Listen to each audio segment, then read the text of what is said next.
जय माता दी। अब हम पढ़ेंगे दुर्गा सप्तशती में से चतुर्थ अध्याय, चौथा अध्याय। इसमें इंद्र आदि देवताओं द्वारा देवी माँ की स्तुति की गई है। सारे देवी देवता माँ देवी की स्तुति करते हैं। चलिए। सर्व मंगल मांगल्ये शिवे सर्वार्थ साधिके शरण्ये त्र्यंबके गौरी नारायणी नमस्तुते। श्री गणेशाय नमः। ओम गण गणपते नमः। ओम गण गणपते नमः। ओम गण गणपते नमः। वक्रतुंड महाकाय सूर्यकोटि समप्रभ निर्विघ्नं कुरु मे देवो सर्वकार्येषु सर्वदा गुरुर्ब्रह्मा गुरुर्विष्णु गुरुर्देवो महेश्वराय गुरु साक्षात् परब्रह्म तस्मै श्री गुरुवे नमः।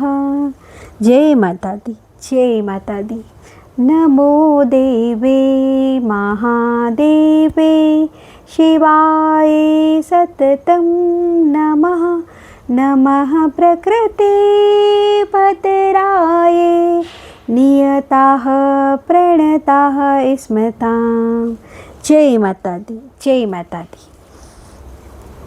चतुर्थ अध्याय, इंद्र आदि देवताओं द्वारा देवी माँ की स्तुति। सबसे पहले हम देवी माँ का ध्यान करते हैं। सिद्धि की इच्छा रखने वाले पुरुष जिनकी सेवा करते हैं तथा देवता जिन्हें सब ओर से घेरे रहते हैं, उन जया नाम वाली दुर्गा देवी का ध्यान करें। उनके श्री अंगों की आभा काले मेघ के समान श्याम है। वे अपने कटाक्षों से शत्रु समूह को भय प्रदान करती है। उनके मस्तक पर आबद्ध चंद्रमा की रेखा शोभा पाती है। वे अपने हाथों में शंख चक्र कृपाण और त्रिशूल धारण करती है। उनके 3 नेत्र है। वे सिंह के कंधे पर चढ़ी हुई है और अपने तेज से तीनों लोकों को परिपूर्ण कर रही है। ऋषि उवाच। ऋषि कहते हैं, अत्यंत पराक्रमी दुरात्मा महिषासुर तथा उसकी दैत्य सेना के देवी के हाथ से मारे जाने पर इंद्र आदि देवता प्रणाम के लिए गर्दन तथा कंधे झुकाकर उन भगवती दुर्गा माँ का उत्तम वचनों द्वारा स्तवन करने लगे। उस समय उनके सुंदर अंगों में अत्यंत हर्ष के कारण रोमांच हो आया था। देवता बोले, संपूर्ण देवताओं की शक्ति का समुदाय ही जिनका स्वरूप है तथा जिन देवी माँ ने अपनी शक्ति से संपूर्ण जगत को व्याप्त कर रखा है, समस्त देवताओं और महर्षियों की पूजनिया उन जगदम्बा को हम भक्तिपूर्वक नमस्कार करते हैं। वे हम लोगों का कल्याण करें। जिनके अनुपम प्रभाव और बल का वर्णन करने में भगवान शेषनाग ब्रह्मा जी तथा महादेव जी भी समर्थ नहीं है, वे भगवती चंडिका संपूर्ण जगत का पालन एवं अशुभ भय का नाश करने का विचार करें। जो पुण्य आत्माओं के घरों में स्वयं ही लक्ष्मी रूप से, पापियों के यहाँ दरिद्रता रूप से तथा शुद्ध अंतःकरण वाले पुरुषों के हृदय में बुद्धि रूप से, सत्पुरुषों में श्रद्धा रूप से तथा कुलीन मनुष्यों में लज्जा रूप से निवास करती है, उन आप भगवती देवी को हम नमस्कार करते हैं। हे देवी माँ, आप संपूर्ण विश्व का पालन कीजिए। हे देवी माँ, आपके इस अचिंत्य रूप का असुरों का नाश करने वाली भारी पराक्रम तथा समस्त देवताओं और दैत्यों के समक्ष युद्ध में प्रकट किए हुए आपके अद्भुत चरित्रों का हम किस प्रकार वर्णन करें। आप संपूर्ण जगत की उत्पत्ति में कारण हैं। आप में सत्वगुण, रजोगुण और तमोगुण ये तीनों गुण मौजूद है, तो भी दोषों के साथ आपका संसर्ग नहीं जान पड़ता। भगवान विष्णु और महादेव जी आदि देवता भी आपका पार नहीं पाते। आप ही सबका आश्रय है। यह समस्त जगत आपका अंशभूत है, क्योंकि आप सबकी आदिभूत अव्ययकर्ता प्रकृति है। हे देवी माँ, संपूर्ण यज्ञों में जिसके उच्चारण से सब देवता तृप्ति लाभ करते हैं, वह स्वाहा आप ही है। इसके अतिरिक्त आप पितरों की भी तृप्ति का कारण है, अतएव सब लोग आपको स्वधा भी कहते हैं।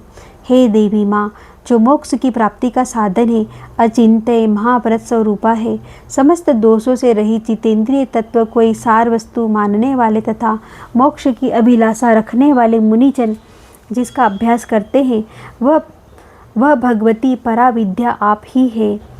आप शब्द स्वरूपा है। अत्यंत निर्मल ऋग्वेद, यजुर्वेद और उद्गीत के मनोहर पदों के पाठ से युक्त सामवेद का भी आधार आप ही है। आप देवी माँ तीनों वेद और भगवती 6 ऐश्वर्यों से युक्त है।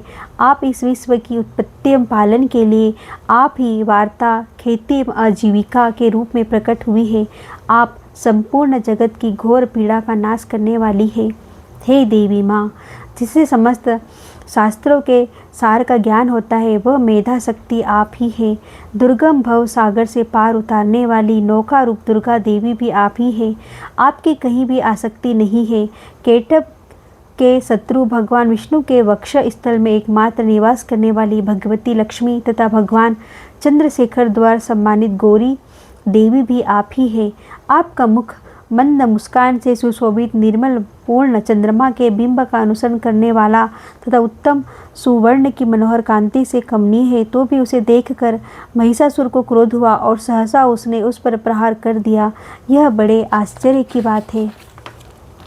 हे देवी माँ, वही मुख जब क्रोध से युक्त होने पर उदय काल के चंद्रमा की भांति लाल और तनी हुई बोह के कारण विकराल हो उठा, तब उसे देखकर जो महिषासुर के प्राण तुरंत नहीं निकल गए, यह उससे भी बढ़कर आश्चर्य की बात है, क्योंकि क्रोध में भरे हुए यमराज को देखकर भला कौन जीवित रह सकता है।